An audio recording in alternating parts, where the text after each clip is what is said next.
Jeans yang digunting menjadi pakaian yang mahal. Semua karena tipuannya. Dia bernama Obah Butler. Mari kita lihat. Pertama, di stan jalanan Paris. Asal memilih celana jeans. Dan merek celana ini adalah Giorgio Peviani. Obah memeriksa merek ini di internet. Sama sekali tidak menemukan informasi apa-apa yang menjadi apa yang dia inginkan. Dia memutuskan untuk pura-pura menjadikannya Giorgio Peviani. Tahap pertama, membuatkan website untuk merek itu. Kemudian mencari beberapa teman. Mengambil gunting, pura-pura tahu mengenai pakaian. Kemudian asal mengguntingnya. Kemudian menyuruh fotografer untuk mengambil beberapa foto. Lalu menggunakan aplikasi untuk mengeditnya. Tahap kedua, membuat kartu nama. Bersiap untuk mengikuti acara bazar di Paris. Dia tidak inisiatif mencari undangan. Kemudian Obah mendadani orang. Dan memasuki pesta yang penuh dengan orang. Kemudian di sini, ia dihalangi oleh petugas. Karena dia tidak memiliki tiket masuk. Tapi Obah mengeluarkan kartu namanya. Hanya dengan kartu nama. Lalu membuat pakaian menjadi merek internasional. Hanya dengan hal yang sederhana. Ia pun mendapatkan tiket masuk. Di dalam acara, ia memberikan kartu namanya. Memperkenalkan mereknya sendiri. Kemudian semakin maju. Ia pun menjadi desainer. Banyak yang bekerja sama dengannya. Dengan begini ia pun menjadi dikenal. Setelah acara selesai, Obah diundang ke berbagai pesta pakaian. Di sini, dia mengenal berbagai desainer, orang-orang yang bertanggung jawab dengan merek mereka. Ia bahkan berhasil mengajak mereka untuk mencoba pakaiannya. Model itu tidak hanya mengatakan nyaman, tapi juga sangat keren dan lain-lain. Mengikuti tren di internet. Memakai pakaiannya sambil live. Orang yang melihatnya mencapai 1 juta orang. Sekali lagi menggunakan pakaian jeans. Ia menarik perhatian para toko. Ia memutuskan untuk membeli celana jeans dari Milan. Obah mendapat banyak hal yang bagus. Ingin mengundangnya untuk menghadiri suatu acara. Obah mengenakan pakaian jeans. Kemudian menjadi tren. Hanya dengan menggunakan waktu 3 hari. Dan bos asli dari pemilik merek ini tidak tahu. Dan masih berada di tokonya yang masih kecil. Menjual harga jeans yang murah. Restoran yang terkenal di London. Menu makanan restoran ini sangat terkenal. Kaki dan telur yang dipadukan. Sebelum orang masuk ke dalam restoran harus menutupi matanya. Bahkan sudah penuh dipesan selama setahun. Ini adalah restoran paling terkenal di London. Dan restoran ini sebenarnya tidak ada. Semuanya hasil tipuannya. Dan ini adalah kenyataan. Obah sebenarnya adalah orang yang melihat berbagai hal di internet. Hanya dengan ulasan bagus restoran semakin banyak, maka rankingnya akan semakin naik. Bisnisnya pun akan semakin bagus. Setelah itu, Obah menyadari semua orang memerhatikan ulasan di internet. Dan tidak memerhatikan makanan restoran. Kemudian ia pun muncul ide yang gila. Membuat restoran yang tidak ada. Kemudian dengan ulasan yang baik. Menaikkan rankingnya ke paling atas. Kemudian sambil menjalankannya. Pertama ia menggunakan suatu mesin. Untuk dijadikan kontak restoran. Kemudian membuat website restoran. Lalu mengeluarkan menunya. Fotonya sangat kelihatan bagus. Tapi kamu sama sekali tidak tahu itu dibuat dari apa. Makanan pembuka adalah ikan.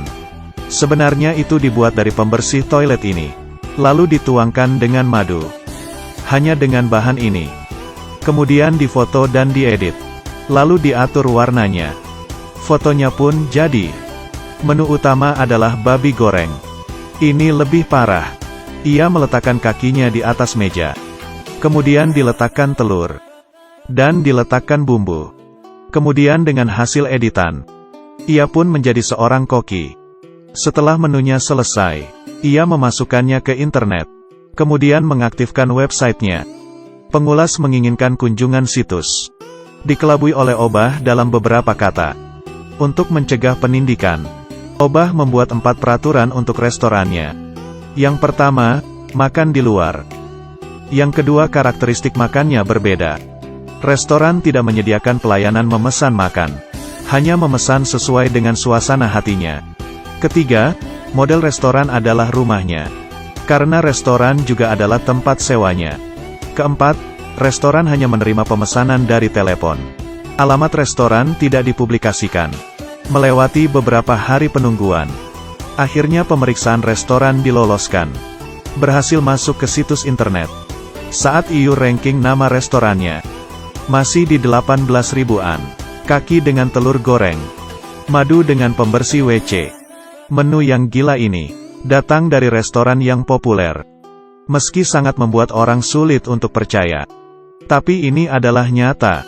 Ranking restoran sekarang masih sangat rendah. Demi menaikkan rankingnya, ia menghubungi teman-temannya dan menyuruh mereka untuk memberikan bintang 5, lalu menuliskan ulasan seperti benaran, agar orang-orang merasa restoran ini tidak hanya memiliki makanan yang enak, tapi juga merasakan pelayanan yang baik. Contohnya, aku harus menelepon selama seminggu baru bisa berhasil memesannya. Makan di luar mengingatkan kita kepada alam. Tidak hanya musik tapi bos juga memberikan selimut. Dengan ulasan baik yang palsu ini.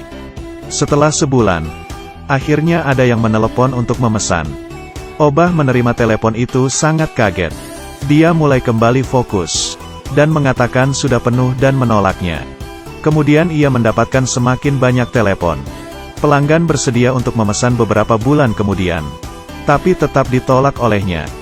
Saat itu ranking tokonya naik menjadi ranking 10.000. Tapi ini bukan tujuannya.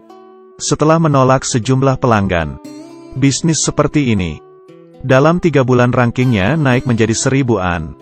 Rankingnya terus naik. Ada beberapa yang menelepon. Bagaimana cara untuk menaikkan ranking? Setelah 5 bulan, restorannya sudah naik ke ranking 42. Dalam waktu sebulan, tiap hari ia ditelepon. Semakin populer di internet, hingga selebriti ingin datang ke restorannya untuk foto. Nama restorannya semakin populer dicari. Dalam waktu 6 bulan, rankingnya menjadi pertama. Rumahnya sama sekali tidak ada restoran. Di London dari ranking 18 ribuan. Dia sama sekali tidak percaya. Dia ternyata berhasil. Kemudian ia terpikirkan dengan ide yang gila. Obah ingin menerima tamu pertama. Dari berbagai banyak nama, ia memilih 2 pelanggan, dan mengundang mereka untuk makan gratis. Agar sesuai dengan diulasan, Obah pun melakukan tugasnya.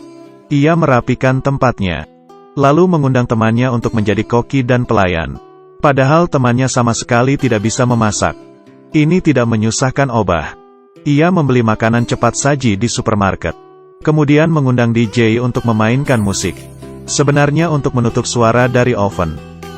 Dengan cepat pelanggan datang ke tempat tujuan, agar pelanggan tidak melihat lingkungan yang kotor.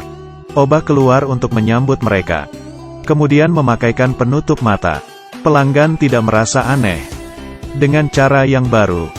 Setelah melewati tempat itu, mereka kemudian duduk. Dan tak disangka, selain mereka, yang lainnya adalah orang-orang yang diajak Obah untuk berpura-pura memakan makanan cepat saji. Semuanya mengatakan makanannya enak, dan memberikan bintang 5. Dengan begitu, selama 7 bulan pun selesai. Berhasil mendapatkan perhatian orang-orang. Menggunakan cara sendiri. Ini adalah pemasaran hantu Obah Butler.